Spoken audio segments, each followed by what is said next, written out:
Akenatón, el rey hereje. Permítanme presentarles a un faraón diferente a todos los demás. Este faraón fue el primero que creyó en la palabra de un solo Dios. Su familia y el período de su reinado es un misterio, como una representación. Voy a contarles cómo termina esta historia, la de Akenatón, el rey hereje. Tu belleza se eleva en el horizonte del cielo.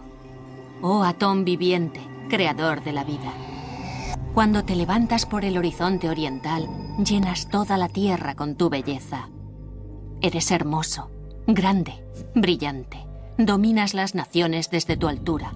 Tus rayos abrazan la tierra, hasta los límites de todo lo que has creado. Eres el dios Sol, Ra, y lo conquistas todo. Lo dominas para tu amado hijo. Estás lejos, pero tus rayos inundan el mundo.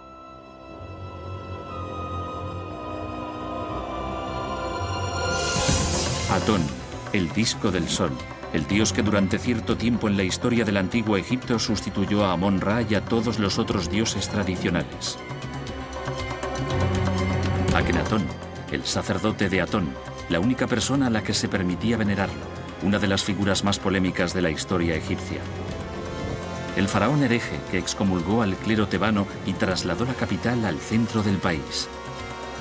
El faraón que se casó con la mujer más hermosa de los tiempos antiguos, Nefertiti. Su vida y la de su familia, la dinastía perdida de Amarna, está envuelta en el misterio. A la muerte de Akenatón, su nombre fue eliminado de los monumentos, cartuchos y estatuas, y su ciudad desmantelada piedra a piedra.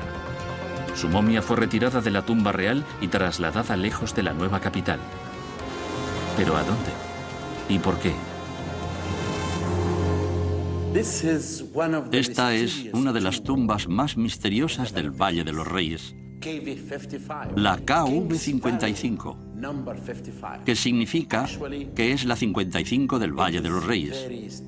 Es muy extraño que no se sepa nada de la historia de esta tumba, para quién fue construida y qué se ha encontrado en esta tumba. Es como una película de suspense. Habrán oído muchas cosas, pero no conocen la verdadera historia. Yo les contaré lo que ocurrió. Esta tumba no tiene ninguna inscripción. En la entrada hay 22 escalones. Y bajas a la cámara y no hay escenas, no hay inscripciones, como si hubieran sido eliminadas expresamente. Voy a contarles los motivos. Cuando Davis halló la tumba en 1907, encontró muchas cosas extrañas diseminadas por el lugar. Theodore Davis encontró paneles de madera dorada sobre el suelo de la tumba. Otras estaban apoyadas contra una pared. Una mostraba un retrato muy dañado de Akenatón adorando el disco del sol y llevaba grabado el nombre de la reina Ti. Y en un rincón, 4 vasos canopes que contenían los órganos de una momia. Todos esos objetos nos dicen algo sobre Amarna.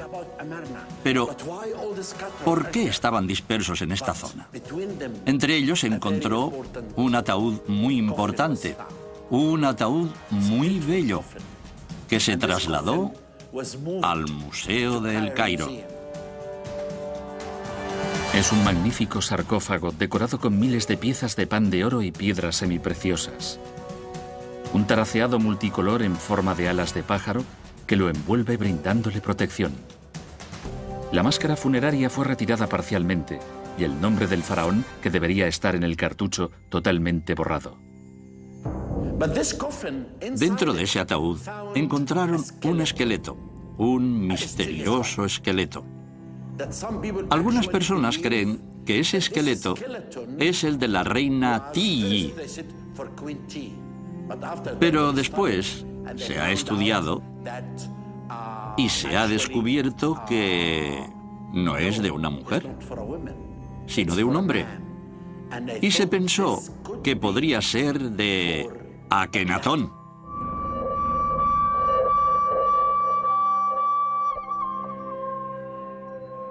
¿De quién era el sarcófago con el cartucho borrado? ¿Por qué está rodeada de tanto misterio la figura de Akenatón? ¿Y por qué trasladaron su momia de la tumba original? ¿Quién era realmente el rey hereje? Akenatón es una figura muy importante en la historia de la humanidad. No solo era un faraón egipcio, un rey. Era un profeta, era un filósofo. Cambió muchas cosas en sus tiempos. Por ejemplo, fue el primero, yo creo que el primero en la historia, y tal vez el único, que inició una revolución contra su propio régimen, su propio sistema.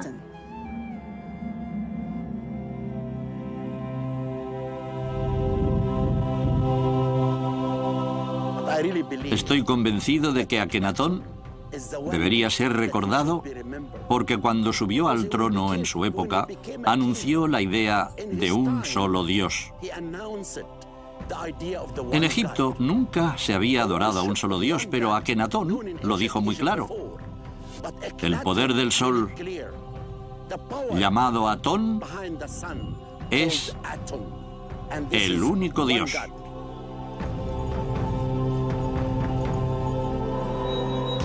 Akenatón, el segundo hijo de Amenhotep III y la poderosa reina Ti, subió al trono con el nombre de Amenhotep IV, que significa el dios Amón está satisfecho.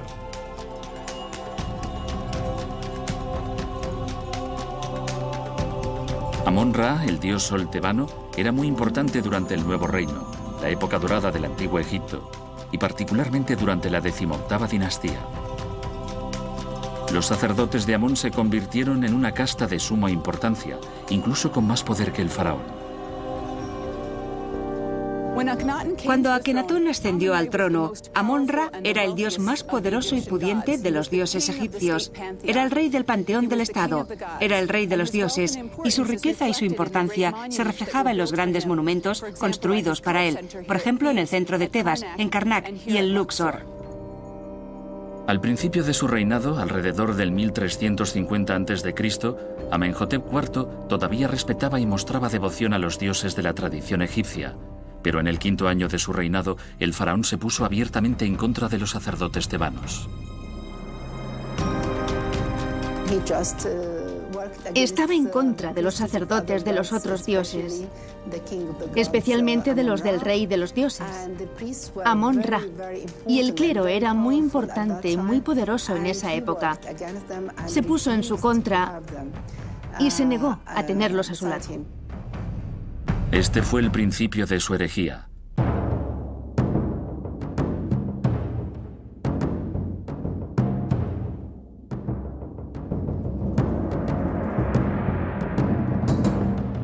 El faraón reemplazó el culto a Amón y a los otros dioses por el culto a un dios único, Atón, el disco del sol, y cambió su nombre por Akenatón, la divulgación creativa de Atón. Akenatón creía en un solo dios, el dios del disco solar, el dios de la energía solar. Y todo lo que quería era vivir en paz.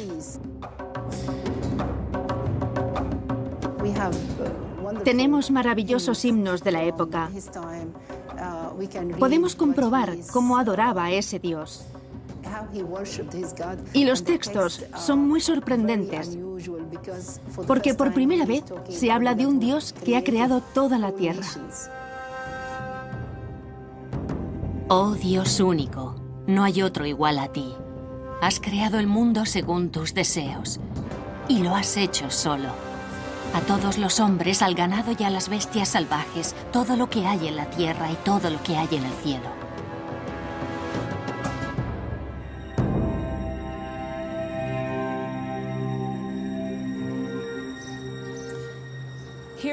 Aquí, en el patio del sol del templo de Luxor, podemos ver pruebas tangibles de un periodo fascinante de la historia egipcia, de la herejía de Akenatón. En la parte superior de la columna que está detrás de mí hay un cartucho que contiene uno de los 5 nombres de Amenhotep III, padre y predecesor de Akenatón. En ese cartucho se lee Nebmat Ra, amado de Amón Ra. Es el jeroglífico para representar a Amón, un junco, un tablero y una onda de agua, pero fue deliberadamente borrado por orden de Akenatón.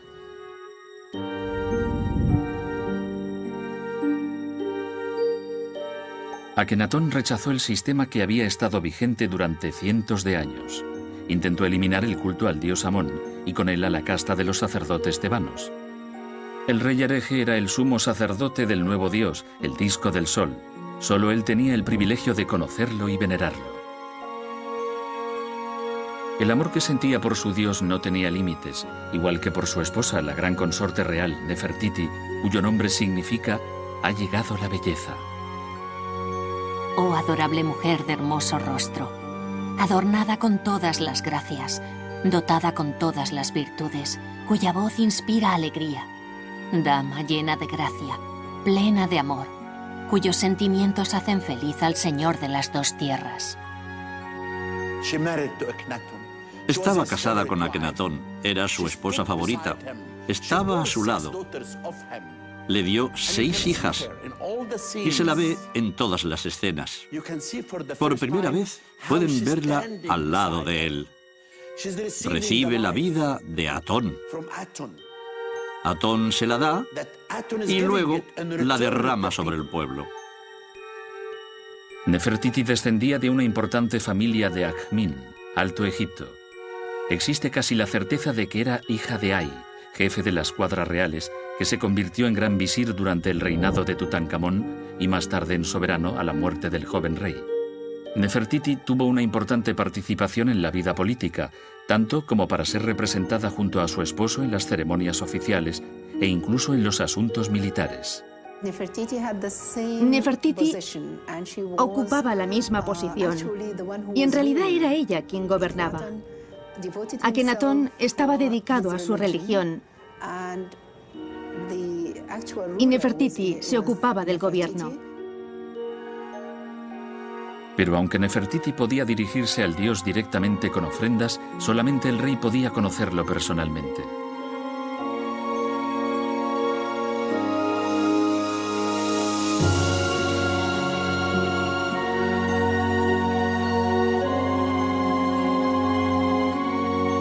Akenatón era un idealista, un visionario, hasta el punto de abandonar la ciudad de Tebas para fundar una nueva capital, un lugar totalmente dedicado al disco del sol. Su elección recayó en el lugar conocido hoy como Tel el Amarna.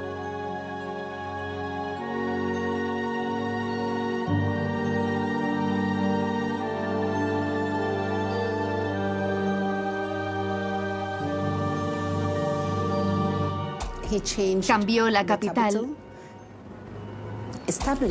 y fundó la primera ciudad diseñada del mundo antiguo y escogió un lugar exactamente a medio camino entre Luxor, Tebas y Menfis, la antigua capital, la capital clásica de Tebas.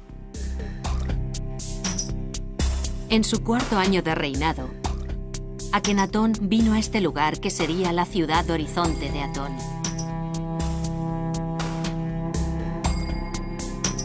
Todos los que llegaron besaron el suelo cuando Su Majestad declaró: Atón me ha ordenado que construya esta ciudad como un monumento eterno para su gloria. Él me ha conducido al lugar donde erigiré el horizonte de Atón en la tierra que me pertenece.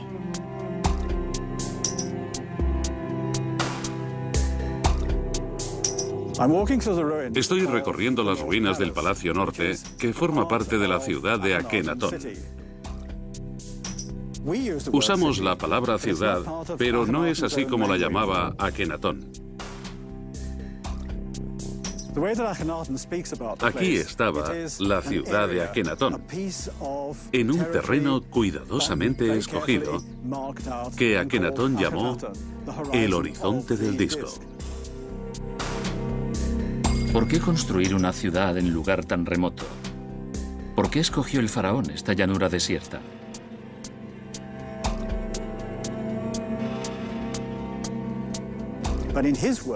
Según él, fue el propio Atón quien eligió este lugar. Esto forma parte, una parte importante, de su visión de la ciudad para Atón. Para él, lo más importante era que Atón tuviera su propio lugar especial. Uno que nunca hubiera pertenecido a otro dios, ni a otro rey, ni a otra persona. Atón lo decidió y se construye en esta zona. Hay otras teorías, pero solo son especulaciones modernas.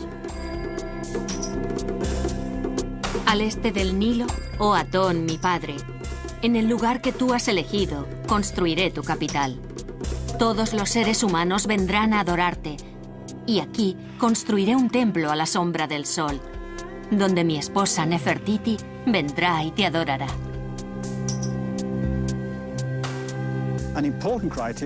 Una de las condiciones importantes es que el terreno no perteneciera a nadie, y eso significa que forzosamente debía ser un lugar en el desierto. Se sintió atraído por el lado oriental del Valle del Nilo, por donde amanecía, y también influenciado por la topografía, por los bien delimitados valles de la zona este, por donde sale el sol, y de ahí el jeroglífico para horizonte, que consta de dos colinas en el valle y el sol apareciendo entre ellas. Aquí en Amarna se daban esas condiciones. Era un terreno vacío y desierto donde no había vivido nunca nadie, porque está al este. La entrada al valle es muy adecuada, da al este. Y durante cierta época del año la iluminaba el sol al amanecer, a una hora determinada durante el equinoccio de primavera en aquel tiempo.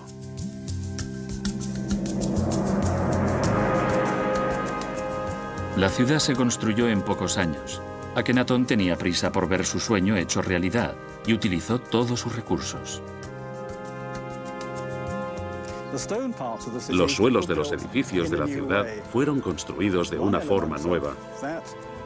Una de esas novedades era colocar donde se iba a levantar el edificio una capa de arena blanca y brillante mezclada con grava para hacerla más firme, y luego se levantaban las paredes de bloques uno a uno.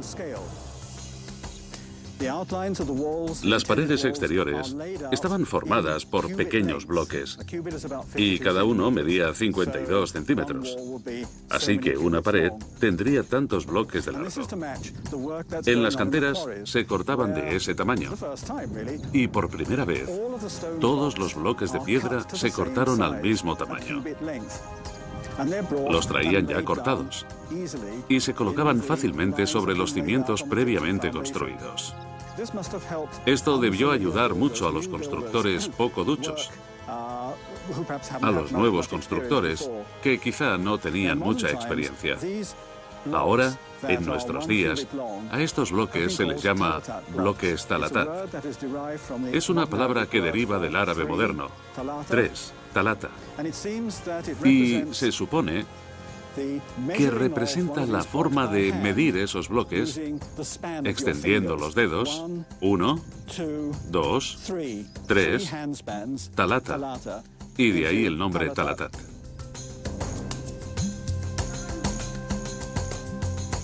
Esto hizo la construcción mucho más sencilla y más rápida. Los edificios se decoraban profusamente según el nuevo estilo artístico innovador y único de Amarna.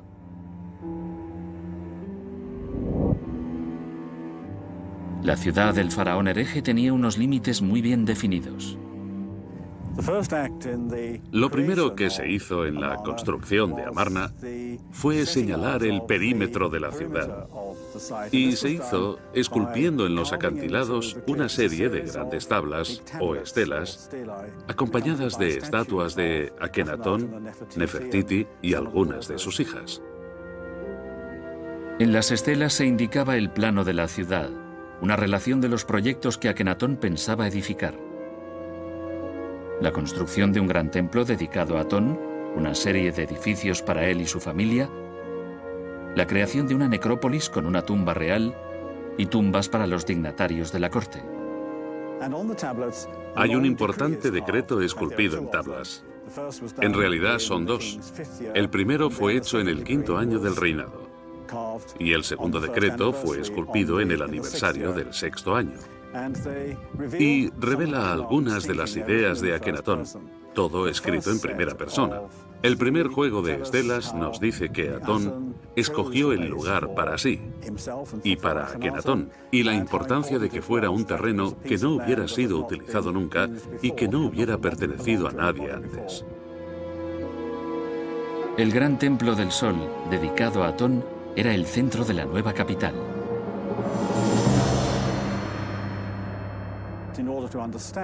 Para comprender a Akenatón, hay que estudiar no solo los escritos, sino también apreciar la extensión de su propia visión, una visión religiosa. Necesitaba un territorio sagrado dedicado totalmente a Atón.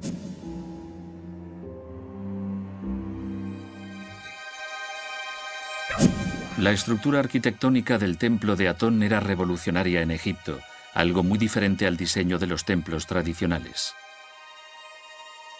Se elevaba en el centro de un enorme solar rectangular de 800 por 275 metros.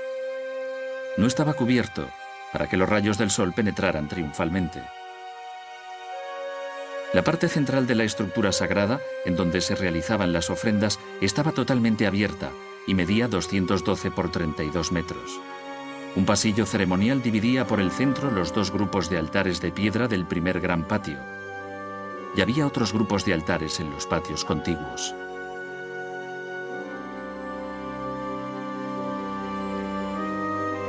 El templo era una secuencia de patios descubiertos llenos de altares para ofrendas. La monotonía del sagrado complejo la rompían los diferentes elementos básicos: pilares, mesas de ofrendas y columnas, algunos edificios, pequeñas zonas y altares de sacrificio. A diferencia del templo de Amón en Karnak, el gran templo no era un mundo separado e independiente, sino una parte esencial de una ciudad totalmente dedicada al disco del sol. Parece ser que la familia ocupaba 7 edificios que en conjunto formaban el palacio. En el centro de la ciudad, enfrente del templo de Atón, había un enorme edificio de piedra que actualmente llamamos el Gran Palacio. Es un lugar para ceremonias, es un lugar oficial. Además, hay otros 3 palacios construidos con ladrillos, además de los 7 edificios que componen el palacio. En las afueras, en el desierto, rodeados por una muralla, había otras residencias, con jardines, pequeños santuarios, pabellones y otras dependencias. Eran lugares de retiro, de descanso, privados, donde podían disfrutar de una zona verde, sin olvidar el culto a Atón. Residencias magníficas, jardines lujosos, suntuosamente decorados, edificios para los momentos de ocio y descanso, una ciudad construida por Akenatón muy adelantado a su tiempo. La primera capital diseñada del mundo antiguo. Una pequeña isla feliz destinada, sin embargo, como todas las utopías, a una corta vida y a un trágico final.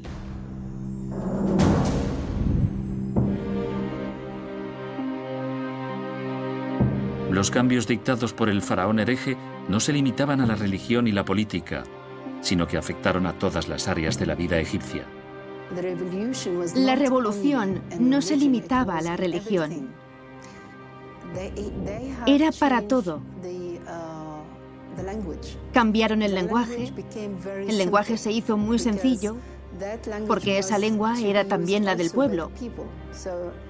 Así que cambiaron la lengua clásica del antiguo Egipto por un lenguaje muy simple que nosotros llamamos nueva lengua egipcia. Al mismo tiempo, cambiaron la expresión artística, la forma de representar todas las cosas, que era más libre en la época de Akenatón. La nueva filosofía de Akenatón era enviar un mensaje claro a su pueblo, y los artistas eran sus mensajeros. El faraón les invitó a que abandonaran los límites tradicionales y dieran rienda suelta a su creatividad e imaginación.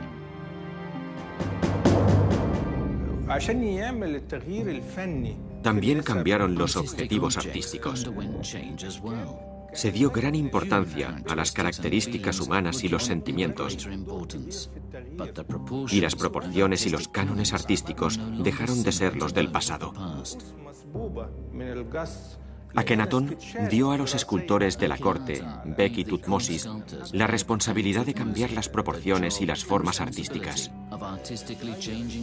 Tutmosis montó un taller en la zona de Tel el Amarna, donde se han encontrado moldes de cabeza en yeso, bocetos sobre losas de piedra y bustos con unas inusitadas proporciones del rey. Algunos lo representan con una barbilla muy prominente y otros con una barbilla mucho más pequeña. La revolución llegó a todo. Las proporciones del cuerpo, la expresión de los rostros. El arte era un reflejo de la ruptura con las antiguas tradiciones de Egipto. En ese momento, también vemos un cambio en los templos, en los frescos y en el arte en general. Los estilos se hacen cada vez más humanos, con representaciones más refinadas. Fíjense en la delicadeza de los dedos del rey cuando toca los rayos del sol durante el culto. Casi podemos ver la emoción en sus labios y su cuerpo, cómo cierra los ojos ante los poderosos rayos del sol. Esto es lo que distingue el arte de Amarna. Durante años, los eruditos se han preguntado a qué se debe la extraña representación de Akenatón. Amplias caderas, torso estrecho y labios prominentes. Sin duda son rasgos femeninos. El descubrimiento de dos inmensas estatuas en Karnak ha dado pábulo a toda clase de teorías.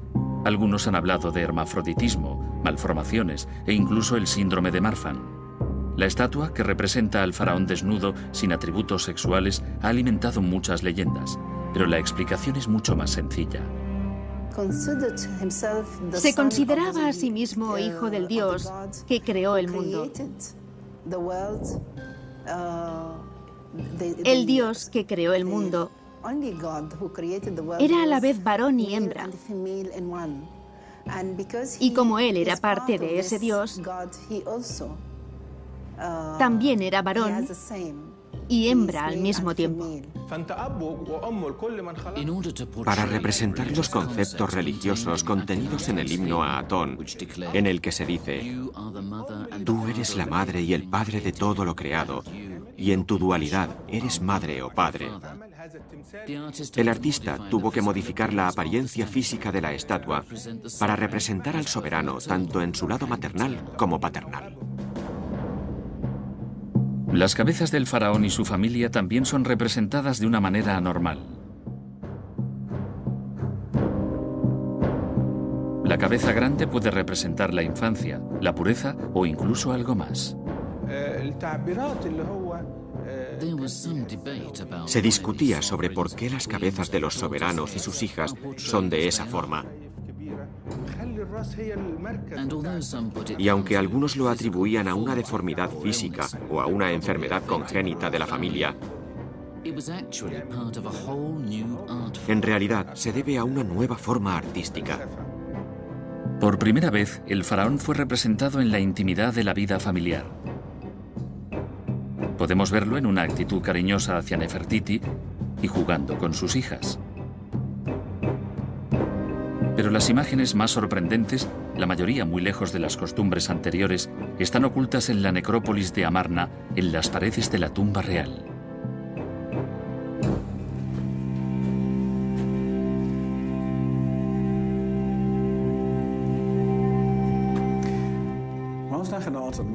Cuando Akenatón estaba en Amarna, murió su segunda hija, Meketatón, y fue enterrada en esta pequeña cámara, que es un anexo a la tumba real principal.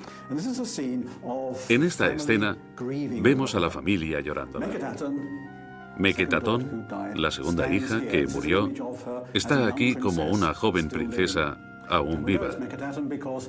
Sabemos que es Meketatón porque su nombre está esculpido aquí.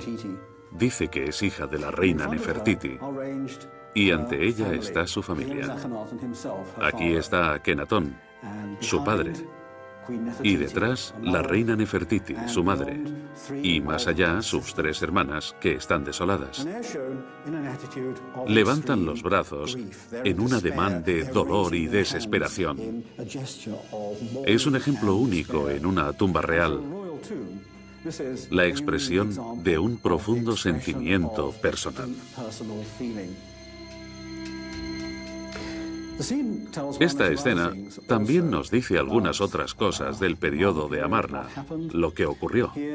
Aquí está el nombre de Akenatón. Nunca se había representado un cadáver, ni a un faraón en un momento de debilidad. Aquí vemos al rey ante el cadáver de su hija, triste, como estaría cualquier padre normal. El cuerpo de la niña está sobre su cama. La familia está alrededor llorando y mesándose los cabellos, como muestra del gran sufrimiento que les causa esta trágica muerte. Akenatón coge de la mano a Nefertiti en un intento de consolarla por la pérdida de su hija. Estos detalles son una auténtica revolución en el arte de Amarna. Akenatón no es un faraón, un dios supremo, sino un ser humano que sufre por la muerte de una hija a la que hasta hacía poco tomaba en sus brazos. Era un hombre como tantos otros.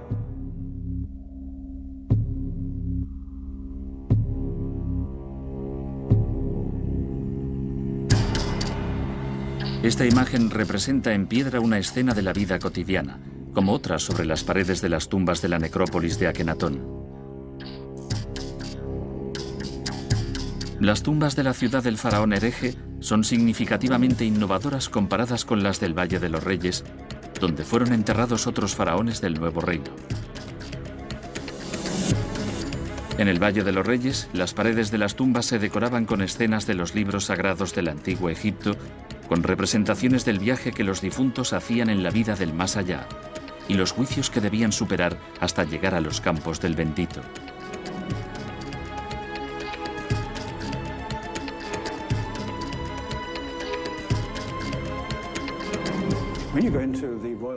Cuando entras en la tumba real de Amarna ves que no hay nada dentro, lo único que hay son imágenes. Esta es la cámara mortuoria de Akenatón. Forma parte de la tumba de Akenatón y todo lo que hay aquí son imágenes de la luz del sol. Es un universo de día que Akenatón habitará después de su muerte y en las paredes no hay nada más que imágenes de Atón, del rey y la reina. Los egipcios situaron el reino de los muertos al oeste, donde el sol se pone.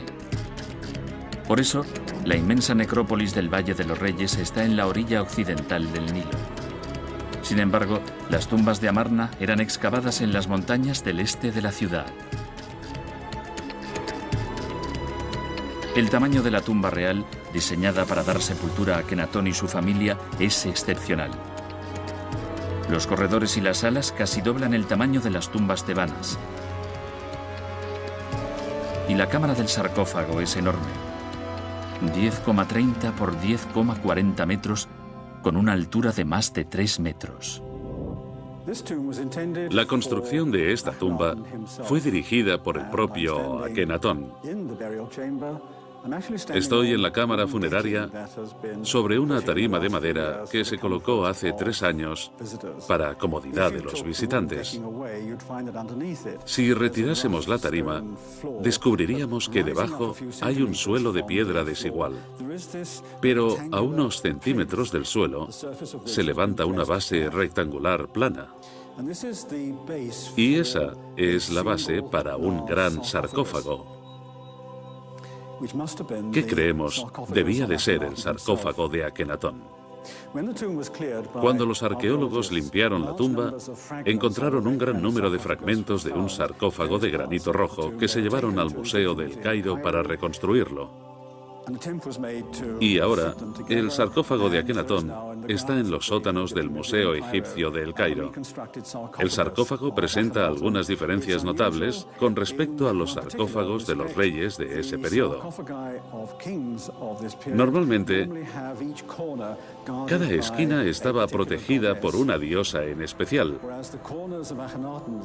mientras que el sarcófago de Akenatón está protegido por 4 figuras de Nefertiti con los brazos abiertos en un abrazo que protege el sarcófago.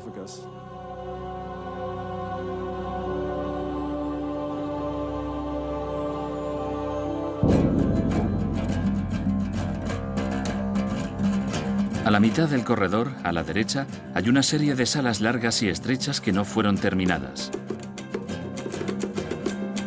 Tal vez estaban destinadas a Nefertiti, pero el cadáver de la gran consorte real no descansa en esta tumba. Cerca de la segunda escalera hay otra zona, el lugar de reposo de la segunda hija de Akenatón, Meketatón.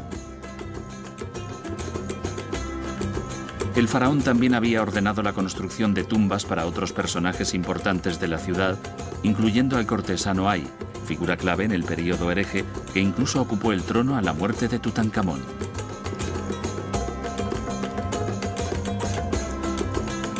Otros dignatarios, como el visir, continuaban viviendo en Memphis, que seguía siendo un importante centro administrativo, y eran enterrados en Saqqara. A principios de 2007 se realizó un descubrimiento en la necrópolis de Saqqara y se confirmó que esta es la bella tumba de un alto dignatario de la corte de Akenatón, Tajembui, el portador del sello del faraón. La importancia del personaje se aprecia en la magnificencia del sepulcro, decorado con bajorrelieves que representan monos comiendo fruta y al portador del sello recibiendo ofrendas. Akenatón vivió en su ciudad con Nefertiti y su familia, concentrado en el culto a su dios, en una especie de dorado aislamiento. Dejó a un lado sus deberes políticos, aunque las fronteras de Egipto estaban amenazadas por los pueblos cercanos.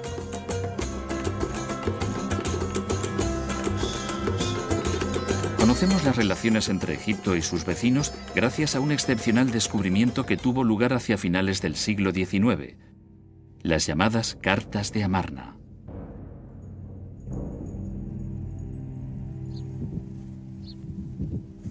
En 1880, la gente de la localidad buscaba tesoros y cosas útiles e hicieron un interesante hallazgo. Encontraron una colección de tablillas de arcilla enterradas bajo el suelo que fueron vendidas como antigüedades.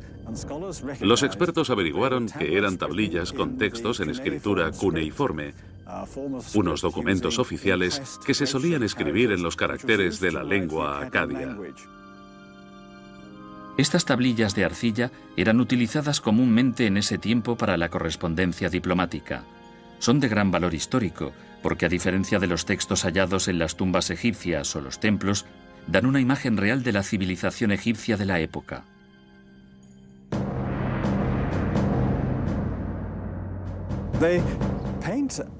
Dan una imagen sorprendente del imperio egipcio. A los egipcios les gustaba presentarse oficialmente como vencedores, como una gran potencia militar que aplastaba a los países extranjeros, fueran quienes fueran. Pero en esa correspondencia es evidente que Egipto era un jugador más en un juego político muy complicado, y no eran tan poderosos. Es evidente que el imperio egipcio no era tan fuerte y que en aquellos tiempos el principal estado detrás de las fronteras del imperio egipcio era el reino de Iti, el reino hitita. Siria sufría la constante amenaza de guerra entre Egipto y los hititas, y los gobernantes de las ciudades-estado intentaban mediar. Otra característica que se adivina por otras cartas es la extensión de las amenazas locales. Cada uno de esos pequeños estados-ciudades, aunque leales a Egipto y ante la presencia de un representante egipcio, intentaban llevarse bien con sus vecinos, pero en algunas ocasiones intrigaban con el principal enemigo de los egipcios, los hititas. Akenatón aún se debilitó más políticamente, y la situación de Egipto era tan precaria que fue necesaria la intervención de la reina Ti, la poderosa madre del faraón. Estuvo al lado de su hijo, pero cuando la madre del faraón, la reina Ti, llegó a Amarna, ocurrió algo extraño. Nefertiti desapareció. Fue entonces cuando Nefertiti desapareció literalmente. Desapareció de los monumentos. Su nombre fue borrado de las inscripciones y reemplazado por el de Meritatón, su hija mayor. Tal vez murió, quizá cayó en desgracia. Es posible que cambiara de nombre. Nefertiti desapareció del registro histórico sobre el 12º año del reinado de su esposo. En muchas inscripciones se la llama Nefertiti Neferneferu Atón, y en la época que ella desaparece aparece un nuevo rey llamado Anjeperure Neferneferu Atón, al lado de Akenatón en el trono egipcio. Probablemente Akenatón ya no era capaz de gobernar solo, y de repente, como salido de la nada, apareció el cogobernante, Anjeperure. Hay pruebas evidentes de que este nuevo rey era una mujer, y muchos historiadores creen que no era otro que la propia Nefertiti. Las excavaciones realizadas desde hace mucho tiempo en Amarna han demostrado que hay 3 nombres reales grabados en varios lugares. Uno, por supuesto, es el de Akenatón, y los otros no son conocidos. Son Anjeperure y Nekhkeperure, que es el otro nombre de Tutankamón. Creo que las personas que vivieron aquí después de la muerte de Akenatón asistieron a 2 coronaciones, una la del rey Anjeperure y la segunda de Tutankamón.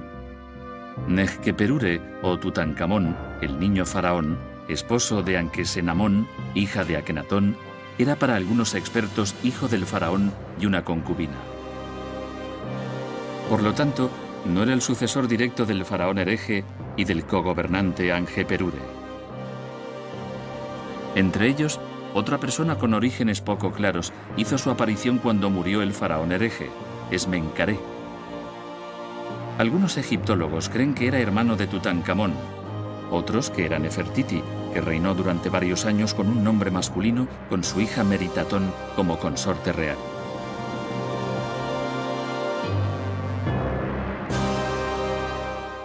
¿Qué pasó con Nefertiti cuando murió como reina o como faraón dirigente? ¿Debió de haber sido enterrada en Amarna o en Tebas?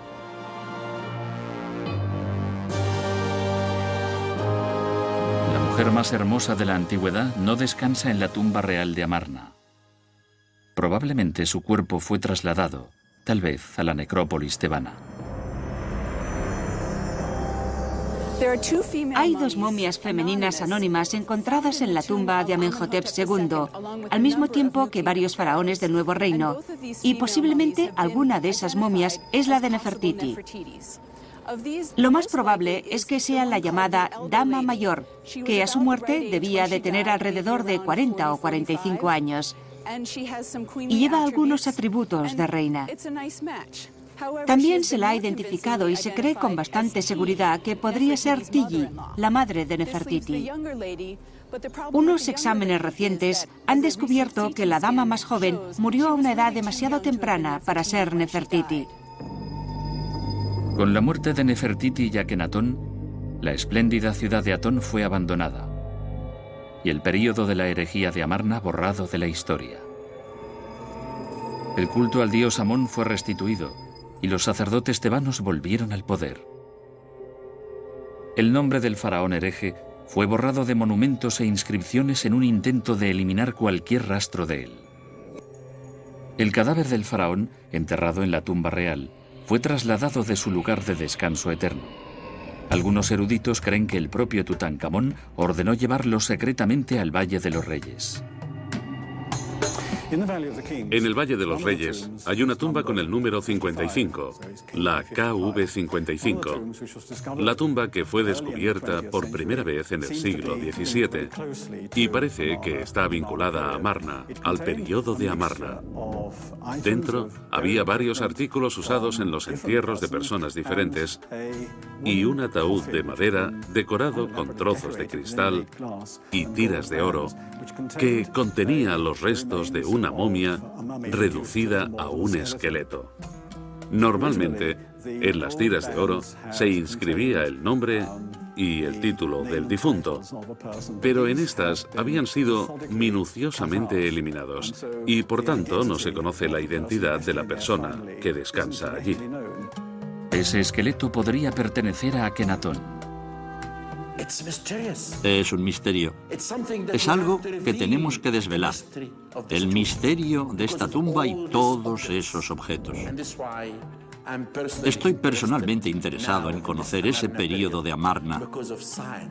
Y para eso podemos aplicar en la arqueología los medios científicos de que disponemos para averiguar quién es el propietario de esta tumba. Creemos que cuando murió Akenatón, algunas personas que le eran leales se llevaron de su tumba el ataúd y todos esos objetos antes de que la gente pudiera destruirlos, y los trajeron aquí. Pronto tendremos la solución. Todos ustedes sabrán si era de los miembros de la familia de Tutankamón y revelaremos por primera vez el misterio de la KV-55. La dinastía perdida de Amarna ha estado envuelta en el misterio durante más de 3000 años. Todavía quedan sin responder muchas preguntas. El faraón hereje todavía tiene que encontrar la paz. Respiraré el dulce aire que emana de tu boca. Ruego por contemplar tu belleza cada día. Oír tu melodiosa voz cada día. Y tener un cuerpo joven y vital gracias a tu amor. Poder coger tus manos, que me dan la vida. Recibirla y vivir gracias a ti. Escucharte pronunciar mi nombre por siempre y que esté para siempre en tus labios.